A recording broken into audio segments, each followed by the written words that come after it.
Salam bertemu kembali dalam pertemuan kita kali ini. Kita akan membahas tentang hubungan filsafat ketuhanan dengan, tentu kita telah memahami masalah tentang hubungan antara rasio dan wahyu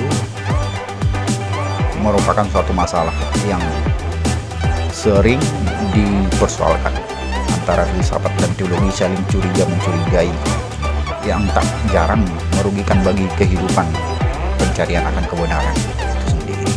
Jika ingin mengerti tentang filsafat dan teologi, maka kita harus pertama mengerti akan arti daripada filsafat dan teologi.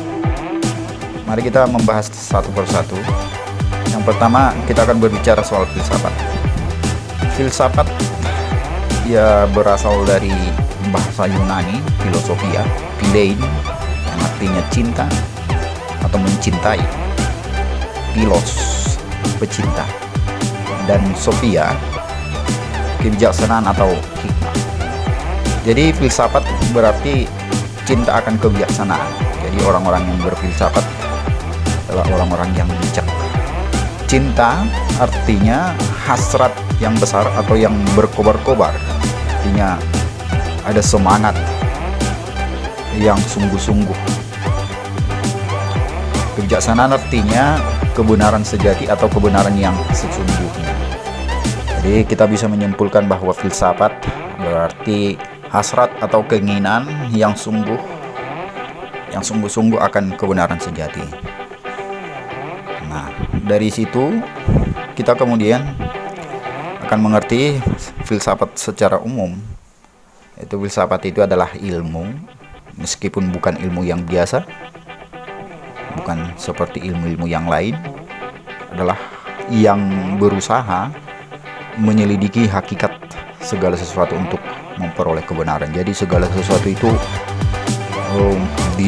diusahakan untuk diselidiki secara mendalam hingga ke akar-akarnya. Bolehlah filsafat disebut sebagai suatu usaha untuk mengupas sesuatu ke sedalam-dalamnya. Nah, kemudian dari sinilah kita akan memahami perbedaan mendasar antara filsafat dan ilmu spesialis atau ilmu sains. Ilmu menghadapi soalnya dengan pertanyaan bagaimana dan apa sebabnya. Tetapi filsafat mencakup pertanyaan-pertanyaan mengenai makna, mengenai kebenaran, dan hubungan logis antara ide-ide dasar atau keyakinan, asumsi, dan konsep yang tidak dapat dipecahkan dengan ilmu empiris. Filsafat meninjau dengan pertanyaan, itu apa itu, dari mana, dan kemana. Itu filsafat.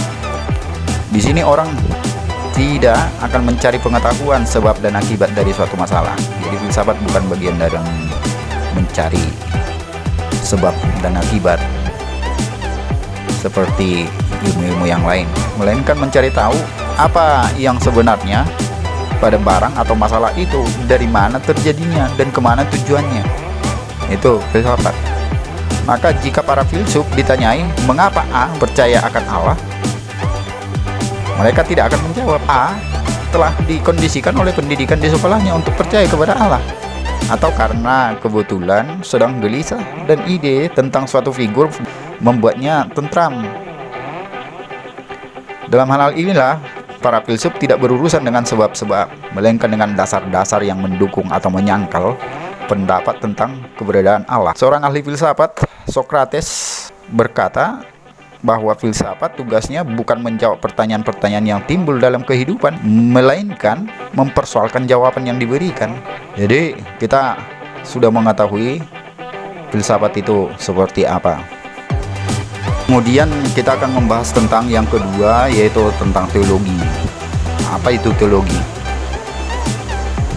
Pada dasarnya teologi berasal dari kata Yunani theos, itu Allah, dan logos, ilmu, akal, kata, dan penalaran, menalar. Jadi teologi adalah ilmu yang mempelajari tentang pribadi dan karya Allah yang sering dihubungkan dengan alam semesta, termasuk manusia, dan lain-lain sebagainya, sebagaimana yang didasarkan pada Alkitab. Jadi teologi itu bersumber daripada Alkitab. Istilah teologi itu sendiri sebenarnya telah mengimplementasikan suatu ilmu tentang Allah, yaitu dalam kata logi, mengindikasikan adanya penalaran pemikiran yang mempunyai sistemnya sendiri, di mana setiap sistem mengandung metodologi. Jadi di dalamnya ada suatu asumsi keilmuan sendiri. Ilmu teologi ya berdasarkan Alkitab, meliputi seluruh yang ada di alam ini, yang tentang wahyu umum dan wahyu yang khusus. Teologi berusaha merefleksikan kehidupan manusia sekelilingnya berdasarkan wahyu, serta berpusat pada karya dan pribadi Kristus yang menyelamatkan. Jadi teologi berbicara soal sekitaran karya pribadi Kristus, keselamatan. Namun secara umum hubungan filsafat dengan teologi sangat dekat, yaitu kita akan melihat bahwa teologi dan filsafat itu sebenarnya menjadi penghubung teologi dengan ilmu-ilmu khusus. Filsafat menjadi kerangka refleksi bagi teologi. Artinya berteologi juga membutuhkan filsafat dalam kerangka refleksinya. Hal itu dimungkinkan karena kedua-duanya adalah ilmu integral. Jadi baik filsafat maupun teologi adalah ilmu integral. Dalam perjalanan waktunya, kita akan melihat tentang ketegangan-ketegangan antara teologi dan filsafat dengan teologi. Ada zaman-zaman di mana kedua ilmu itu mendominasi. Yang pertama, zaman Bapak Gereja dan Rasuli, kecenderungannya teologi di atas rasio, di atas filsafat. Jadi teologi itu lebih unggul. Yang kedua, zaman pertengahan awal, wahyu masih berada di atas, hampir sama dengan pada zaman Bapak Gereja, pewahyuan. Di ketiga, zaman Renaissance, rasio diangkat ke atas, bahkan hampir sejajar dengan wahyu dalam kedudukan dengan fungsinya. Disinilah awal terbukanya jalan pada abad berikutnya untuk mengunggulkan rasio di atas wahyu atau filsafat di atas itu. Yang berikutnya zaman rasionalisme, di mana rasio mengungguli wahyu dan sampai membuang wahyu bahkan dari kehidupan manusia. Jadi manusia hidup di zaman rasionalisme hanya berdasarkan akal. Dan kemudian di zaman pencerahan, prinsip hanya akal saja yang berkembang, namun tidak membawa makna yang baik bagi kehidupan karena wahyu telah dibuang dari kehidupan manusia. Pada zaman itu, wahyu itu atau teologi itu dibuang. Pada zaman rasionalisme itu tidak dipakai, dan zaman pencerahan ini hanya akal saja, logika saja yang berkembang. Periode keempat, zaman reformasi, yaitu terjadinya pengembalian fungsi masing-masing secara proporsional. Jadi filsafat pada proporsinya, teologi juga pada proporsinya, di mana kedua-duanya berasal dari Allah yang satu, harus dipakai. Jadi tidak bisa hanya teologi dipakai sementara logikanya tidak jalan, tapi antara filsafat dan teologi harus sejalan dan tidak saling mendominasi, tidak saling mengklaim. Antara teologi dan filsafat saling mengunggulkan. Kemudian pasca pencerahan, akal pun mengalami nasib yang sama, dibuang dari arena pemikiran Kristen. Jadi zaman pencerahan itu nasibnya filsafat juga demikian terbalik. Hampir tidak ada akal, sedangkan wahyu yang telah dibuang zaman sebelumnya tidak diambil lagi. Jadi apa yang unggul pada zaman pencerahan? Yang tersisa hanya perasaan dan pengalaman agama saja. Agama kehilangan isi objektifnya, dan orang Kristen kehilangan makna intelektual dari iman tersebut. Kemudian dari situ melahirkan teologi liberal liberal, bebas, secara bebas.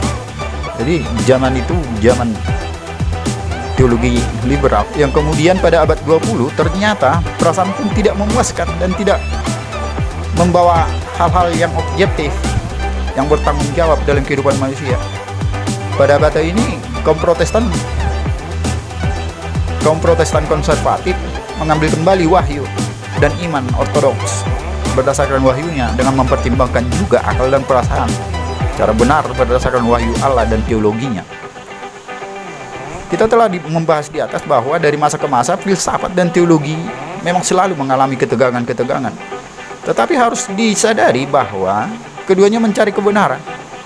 Filsafat mencari kebenaran berdasarkan akal. Teologi mencari kebenaran berdasarkan iman. Kebenaran dalam filsafat adalah kebenaran akal. Sedangkan kebenaran menurut teologi adalah kebenaran wahyu, Alkitab. Kita tidak akan berusaha mencari mana yang benar atau lebih benar di antara keduanya. Akan tetapi kita akan melihat apakah keduanya dapat dihubungkan. Itu pembahasan kita.